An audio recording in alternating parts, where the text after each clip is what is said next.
ಆಮೇಲೆ ಯಾವುದೇ ಪದಾರ್ಥಗಳನ್ನ ಡ್ರೈ ಮಾಡಿ ಅದನ್ನು 6 ತಿಂಗಳ ನಂತರ ನೀವು ಊಟ ಮಾಡ್ಬೋದು. ಈ ಹೋಳಿಗೆ ಇದೆ, ಹೋಳಿಗೆ ಡ್ರೈ ಮಾಡಿಬಿಡೋದು. ಉಪ್ಪಿಟ್ಟಿದೆ, ಉಪ್ಪಿಟ್ಟನ್ನು ಡ್ರೈ ಮಾಡಿಬಿಡೋದು. ಮೊಸರಿತ್ತು, ಮೊಸರು ಡ್ರೈ ಮಾಡಿಬಿಡೋದು. ಸಾಂಬಾರು ಇತ್ತು ಅಂದ್ರೆ ಸಾಂಬಾರು ಡ್ರೈ ಮಾಡೋದು, ಅನ್ನನೂ ಡ್ರೈ ಮಾಡೋದು. ಆನಂತರ ನೀವು ಎಲ್ಲಿ ಪ್ರವಾಸಕ್ಕೆ ಹೋಗ್ತೀರಿ ಅಥವಾ ಯಾರ ಮನೆಯಲ್ಲಿ ಹೆಣ್ಮಕ್ಳು ಇಲ್ದಾಗ ಅದನ್ನ ಅಷ್ಟೇ ಬಿಸಿನೀರು ಹಾಕೋದು. ಎಷ್ಟು ನೀರನ್ನು ಅದರೊಳಗಿಂದ ಸಕ್ ಮಾಡಿ ತೆಗ್ದೀವಿ ಅಷ್ಟು ನೀರು ಹಾಕಿಬಿಟ್ರೆ ಒಂದು 3 4 ನಿಮಿಷದಲ್ಲಿ ಅಡಿಗೆ ತಯಾರಾಗಿಬಿಡುತ್ತೆ. ಮೊದಲು ಅಡಿಗೆ ಮಾಡೋದು, ಆಮೇಲೆ ಇದನ್ನ ಮಾಡೋದು, ಅಡಿಗೆ ಮಾಡಿ ಅದನ್ನ ಡ್ರೈ ಮಾಡೋದು. ಅಂಥದ್ದಕ್ಕಾಗಿ ಒಂದು ಡ್ರೈಯರ್ ಇದೆ, ವ್ಯಾಕ್ಯೂಮ್ ಡ್ರೈಯರ್ ನಮ್ಮ ಮನೆ. ಹೌದು, ತುಂಬಾ ಅಪರೂಪದ ಡ್ರೈಯರ್ ಅದು. ಸೊ ಇಷ್ಟನ್ನೆಲ್ಲ ನೀವೇನನ್ನವರು ಈ ಸ್ವಾಮಿಗಳಿಗೆಲ್ಲ ಇವೆಲ್ಲ ಯಾಕೆ ಬೇಕು? ಇಲ್ಲ, ನನಗೆ ಈಗ ಇದನ್ನೆಲ್ಲ ಕೇಳಿದ್ಮೇಲೆ ಅನ್ಸುತ್ತೆ ಎಲ್ಲ ಸ್ವಾಮಿಗಳು ಇದನ್ನ ಮಾಡಬೇಕು ಅಂತ. ಯಾಕಂದ್ರೆ ಯಾರ ಸ್ವಾಮಿಗಳು ಇವತ್ತು ನಮ್ಮಲ್ಲಿ ಆ ಪರಂಪರೆ ಇದೆಯಲ್ಲ ಬುದ್ಧಿ, ನೀವ್ ಹೇಳಿದ್ರೆ ಕೇಳ್ತಾರ ಅವರು, ಗೌರವ ಇದೆ. ಆಮೇಲೆ ನಾವು ಹೇಳೋದಾದ್ರೆ ಅದು ಪ್ರಾಕ್ಟಿಕಲ್ ಆಗೋದನ್ನ ಹೇಳಬೇಕು. ಪ್ರಾಕ್ಟಿಕಲ್ ಇಲ್ದಂತ ಮಾತುಗಳನ್ನ ಮಾತಾಡಬಾರ್ದು ನಾವು ಸಹಿತ. ನಾವ್ ಹೇಳಿದ್ರೆ ಕೇಳ್ತಾರೆ ಅಂದ್ರೆ ಬರ್ಬರ್ತಾ ನಮ್ಮ ಮೇಲೆ ವಿಶ್ವಾಸನೂ ಕಡಿಮೆ ಆಗುತ್ತೆ ಬರೀ ಮಾತಾಡಿದ್ರೆ. ಒಂದ್ ವೇಳೆ ಅದು ಪ್ರಾಯೋಗಿಕವಾಗಿ ಇರ್ಲಿಲ್ಲ ಅಂದ್ರೆ ನಮ್ಮ ಮಾತು ಸ್ವಾಮಿಗಳು ಮಾತಾಡ್ತಾರ ನಡೀತೈತೆ. ಇಲ್ಲಿ ಕಡೆ ಬಿಟ್ಟು ಹೋಗ್ಬಿಡ್ತಾರೆ. ಯಂತ್ರ ಕಟ್ತೀನಿ, ಮಂತ್ರ ಹೇಳ್ತೀನಿ, ಇನ್ನೇನೋ ಮಾಡ್ತೀನಿ, ಪವಾಡ ಮಾಡ್ತೀನಿ, ಅವ್ರ ನಂತರ ಕೇಳ್ತಾರ. ಯಾಕಂದ್ರ ಭಯ ಹುಟ್ಟಿಸ್ಲಾರ್ದ ಭಕ್ತಿ ಹುಟ್ಟಂಗಿಲ್ಲ ಅಂತ. ಭಯವಿಲ್ಲದೆ ಪ್ರೀತಿ ಹುಟ್ಟೋದಿಲ್ಲ ಅಂತ. ಅವ್ರು ನೋಡಿದ್ರೆ ನಮಗ ನಿಜವಾಗ್ಲೂ ದೇವ್ರ ನೋಡೇವಿ ಅಂತ ಅನಿಸ್ತತಿ. ದೇವ್ರ ನಾವ್ ಇಲ್ಲೇ ಕಾಣತೇವಿ ಅಂತ ಹೇಳಿ ಅವ್ರು ನೋಡ್ರಿ ಏನೋ ಒಂಥರ ಸಮಾಧಾನ.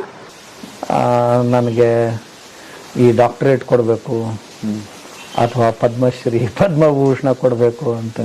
ಯಾಕಂದ್ರೆ ನನಗೆ ಇವರು ಧಾರವಾಡ ಯೂನಿವರ್ಸಿಟಿಯವರು, ನಮ್ಮ ಗದಗಿನ ಗ್ರಾಮ ಪಂಚಾಯತ್ ಯೂನಿವರ್ಸಿಟಿಯವರು, ಬಾಗಲಕೋಟೆ ಯೂನಿವರ್ಸಿಟಿಯವರು 3 ಸಾರಿ ಇದು ಕೊಡ್ತೀವಂತ ಈ ಗೌರವ ಡಾಕ್ಟರೇಟ್ ನಾನು ತಗೊಂಡು ಏನ್ ಮಾಡೋದು ಅಂತ. ಎಲ್ಲ ಬೇಡ ಅಂತ ಇಲ್ಲಿ ಬಂದೀವಿ, ಅದನ್ನ ತಗೊಂಡು ಏನ್ ಮಾಡೋದು ಅಂತ. ಆಮೇಲೆ ನಮ್ಮ ಸರ್ಕಾರದವ್ರು ಇಲ್ಲಿ ಮಹಾರಾಷ್ಟ್ರದಲ್ಲಿ ಈ ಸಾರಿ ಪದ್ಮಶ್ರೀ ಅವಾರ್ಡ್ಗೆ ನಾವು ಶಿಫಾರಸ್ ಮಾಡ್ತೀವಿ, ಬಯೋಡೇಟಾ ಕಳಿಸ್ಬೇಕು ಅಂತ ನೋಡಂತೇಳಿ ತಗೊಂಡು ಏನ್ ಮಾಡೋದೇನದು, ಏನ್ ನೆಕ್ಕೋದು ಅದನ್ನ ತಗೊಂಡು. ನಮ್ಮ ಸನ್ಯಾಸಕ್ಕಿಂತಲೂ ಪವಿತ್ರವಾದಂಥದ್ದು ಶ್ರೇಷ್ಠವಾದಂಥದ್ದು ಮತ್ತೊಂದು ಯಾವುದೂ ಇಲ್ವೇ ಇಲ್ಲ. ಹೆಣ್ಮಕ್ಳು ಖಾಲಿ ಕುಂಡ್ರಬಾರ್ದು. ಯಾರು ಹೋಗಿ ಏನ್ ಕೆಲಸ ಕೇಳಿದ್ರು ಬರ್ರಿ ನಮ್ಮ ಮಠದಾಗ ಮಾಡ್ರಿ ಅಂತ. ಹೌದಪ್ಪ, ಪುಣ್ಯ ಮಾಡ್ರಿ ನೀವೆಲ್ಲ. ಹೌದು, ಬಾಳ ಪುಣ್ಯ ಮಾಡ್ಯಾರ. ದಿನ ದೇವ್ರ ನೋಡ್ತೇವ ಅಂತಂದ್ರ ದೊಡ್ಡ ಪುಣ್ಯನಲ್ರಿ ನಮ್ಗೆ. ಅಲ್ಲ, ಎಂತ ಮಾತು ಹೇಳ್ಬಿಟ್ರಿ ನೀವು. ನಿಮ್ಮ ಮಟ್ಟದಿಂದ ಏನೋ ತರಬೇತಿ ಕೊಟ್ಟು ನಾವು ಕೆಲವು ಜನರಿಗೆ ತರಬೇತಿ ಕೊಡ್ತೀವಿ. ಒಂದು ಕ್ಲಸ್ಟರ್ ಮಾಡಿ ಚರ್ಮೋದ್ಯೋಗದಲ್ಲಿ, ಆಮೇಲೆ ಈ ಟೆರಾಕೋಟ ಮಣ್ಣಿನಲ್ಲಿ ಕುಂಬಾರ ಸಮಾಜ ಏನಿದೆ ಆ ಜನರಿಗೆ ಅವ್ರ ಕೆಲಸ ಕೈ ಬಿಡ್ತಾ ಇದ್ದಾರೆ. ಅವ್ರು ಬಿಡಬಾರ್ದು ಅಂತ ತಿಳ್ಕೊಂಡು ಇತ್ತೀಚೆಗೆ ಹೊಸ ಪದಾರ್ಥಗಳನ್ನು ಮಾಡುವಂತ ಈ IIT ಒಳಗೆ ಕಲ್ತು ಬಂದಂತ ಫ್ಯಾಷನ್ ಡಿಸೈನರ್ ಏನಿದ್ದಾರೆ ಅವ್ರನ್ನ ತಗೊಂಡು ಅವ್ರ ಕಡೆಯಿಂದ ಅವ್ರಿಗೆ ಕೆಲವೊಂದು ಟ್ರೈನಿಂಗ್ ಕೊಡಿಸಿ ಹೊಸ ವಸ್ತುಗಳನ್ನು ಹೇಗೆ ತಯಾರು ಮಾಡಬೇಕು, ಆಮೇಲೆ ಮಾರ್ಕೆಟ್ ಮಾಡಿ ಕೊಡೋ ಜವಾಬ್ದಾರಿ ನಾವು ತಗೊಳ್ತೀವಿ. ಅದರಿಂದ ಅವ್ರ ವ್ಯವಸಾಯದ ಉಳ್ಕೊಂಡು ಬರ್ಬೇಕು, ಹಾಳಾಗಿ ಹೋಗ್ಬಾರ್ದು ಅಂತ. ಆಮೇಲೆ ಅದರಂತೆ ಕೌದಿ ಹೊಲಿಯೋದು, ಎಂಬ್ರಾಯ್ಡ್ರಿ ವರ್ಕು, ಈ ಕುಟೀರ ಉದ್ಯೋಗಗಳಲ್ಲಿ ಹೆಣ್ಮಕ್ಳು ಈ ಉಂಡಿ ತಯಾರು ಮಾಡೋದು, ಚಟ್ನಿ ತಯಾರು ಮಾಡೋದು, ಮಸಾಲೆ ತಯಾರು ಮಾಡೋದು, 10-20 ಪ್ರಕಾರದ ಮಸಾಲೆಗಳನ್ನು ತಯಾರು ಮಾಡ್ತಾರೆ. ಅಂದ್ರೆ ಇಡ್ಲಿ ಸಾಂಬಾರ್ ಮಸಾಲೆ ಬೇರೆ, ದೋಸೆ ಮಸಾಲೆ ಬೇರೆ, ಆಮೇಲೆ ಈ ಮನೆಯೊಳಗ ಸಾಮಾನ್ಯ ಮಸಾಲೆ ಬೇರೆ, ಯಾರು ಮಾಂಸಾಹಾರ ಮಾಡ್ತಾ ಇರ್ತಾರೆ ಮಾಂಸಾಹಾರದ ಮಸಾಲೆ ಬೇರೆ, ಹಿಂಗೊಂದು 20 ಪ್ರಕಾರದ ಮಸಾಲೆಗಳನ್ನು ತಯಾರು ಮಾಡ್ತಿರ್ತಾನೆ. ತರಬೇತಿ ಇಲ್ಲೇ ಕೊಟ್ಟಿದ್ದೀವಿ. ತರಬೇತಿ ಇಲ್ಲಿ ಕೊಡ್ತೀವಿ ನಾವು ನಮ್ಮ ಕೃಷಿ ವಿಜ್ಞಾನ ಕೇಂದ್ರದಲ್ಲಿ. ಅದರಿಂದ ಅವರು ವ್ಯವಸಾಯ ಮಾಡ್ಕೊಂಡಿದ್ದಾರೆ. ಹಪ್ಪಳಗಳನ್ನ ಮಾರುಕಟ್ಟೆ ನೀವು ಮಾಡ್ತೀರಿ?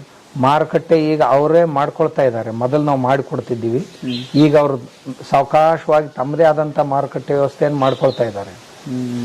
ಆಮೇಲೆ ಪನ್ನೀರ್ದು ಕೇಳಿದೆ ಬಹಳ ವಿಶೇಷ.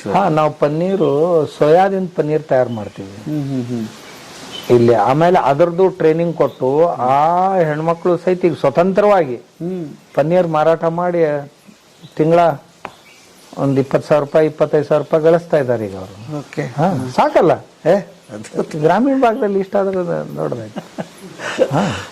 ಬಹಳ ಅದ್ಭುತವಾಗಿ ಹಿಂಗ ಸಣ್ಣ ಸಣ್ಣ ಸಣ್ಣ ಸಣ್ಣ ಉದ್ಯೋಗಗಳನ್ನು ಕಲಿಸಿದೀವಿ ಜನರಿಗೆ. ನಮ್ಮಲ್ಲಿ ಅವು ಡಿಪಾರ್ಟ್ಮೆಂಟ್ಸ್ ಇವೆ.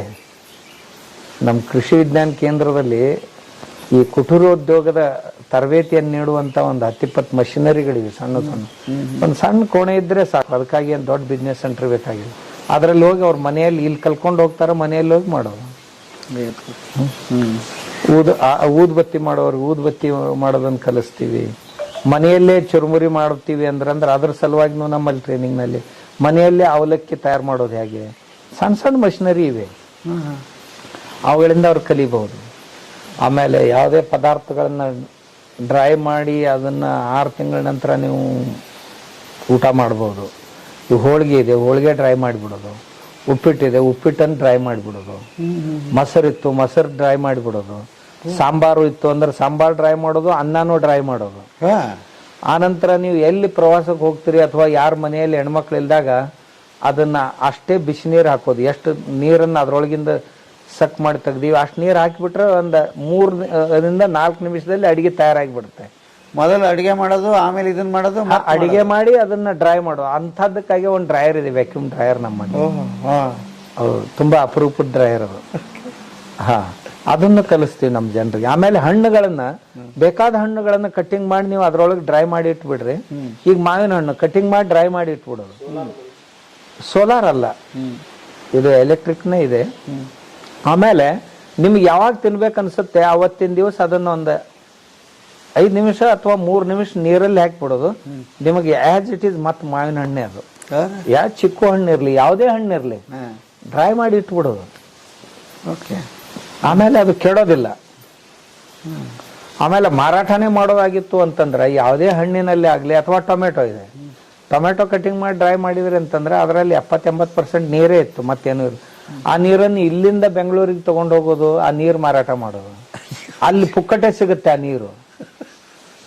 ಆ ಡ್ರೈ ಮಾಡಿ ತಗೊಂಡು ಹೋದ್ರು ಅಂದ್ರೆ ಅಲ್ಲಿ ಬರೀ ನೀರಲ್ಲಿ ಹಾಕಿದ್ರೆ ಸಾಕು, ಅಲ್ಲಿ ನೀರು ಪುಕ್ಕಟೆ ಇರುತ್ತೆ.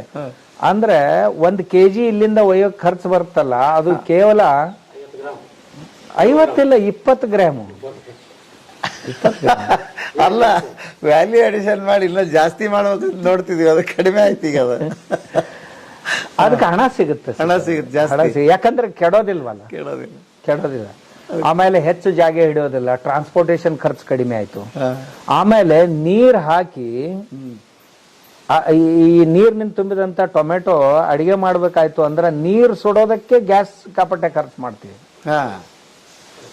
ನಮ್ದು ಯಾವುದೇ ಅಡಿಗೆ ಮಾಡುವಾಗ ಆ ತರಕಾರಿಯಲ್ಲಿರುವಂತ ನೀರನ್ನು ಸುಡೋದಕ್ಕೆ ನಾವೆಲ್ಲ ಖರ್ಚು ಮಾಡೋದು. ಮಾಡೋ ಅವಶ್ಯಕತೆ ಇಲ್ಲಲ್ಲ.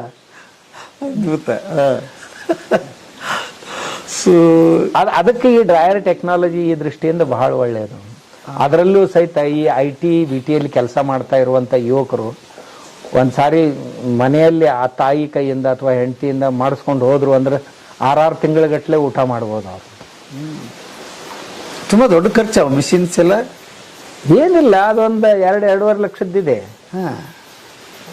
ಒಂದ್ ಪರಿವಾರದವ್ರು ಕೆಲಸ ಮಾಡ್ಲಿಕ್ಕೆ ತುಂಬಾ ಚೆನ್ನಾಗಿದೆ. ಬೆಸ್ಟ್ ಇದು ಐಡಿಯಾ, ಒಳ್ಳೆ ಐಡಿಯಾ, ಬುದ್ಧಿ ಇದೆ. ಆಮೇಲೆ ಇನ್ನೊಂದು ಜ್ಯೂಸರ್ ಇದೆ ನಮ್ಮಲ್ಲಿ. ಅದು ಯಾವುದೇ ಹಣ್ಣುಗಳಿಂದ ಜ್ಯೂಸ್ ಆಗ್ಲಿ, ಜಾಮ್ ಆಗ್ಲಿ, ಜೇಲಿ ಆಗ್ಲಿ, ಆಮೇಲೆ ಅದರಿಂದ ಬರುವಂತ ಪದಾರ್ಥಗಳಿಂದ ಉಂಡಿಗಳನ್ನು ಮಾಡೋದಾಗ್ಲಿ, ಅದು ಒಂದೇ ಮಷಿನ್ 100 ಪ್ರಕಾರದ ಕೆಲಸ ಮಾಡುತ್ತೆ. ಅದ್ರ ಬೆಲೆ ಅಷ್ಟು 2-2.5 ಲಕ್ಷ ಇದೆ. ಇವನ್ನ ನಾವು ನಮ್ಮ ಗ್ರಾಮೀಣ ಭಾಗದ ತಾಯಂದಿರಿಗೆ ಮತ್ತು ಯುವಕರು ಯುವತಿಯರಿಗೆ ಟ್ರೈನಿಂಗ್ ಕೊಡ್ಲಿಕ್ಕೆ ಅವನ್ನೆಲ್ಲ ತಂದಿಟ್ಟಿವಿ. ಅವನವರು ಕಲ್ತ್ಕೊಂಡು ಹೋಗಿ ಅಂಥದ್ದೇ ಮಷಿನ್ ಹಾಕೊಂಡು ಅವರು ಊರಲ್ಲಿ ವ್ಯವಸಾಯ ಮಾಡ್ಬೋದು. ಚಲಿ, ಇದು ಖಾದಿ ಗ್ರಾಮೋದ್ಯೋಗ ಅಂತ ಹೇಳ್ರಿ. ಖಾದಿ ಗ್ರಾಮ ಇಲ್ಲಿ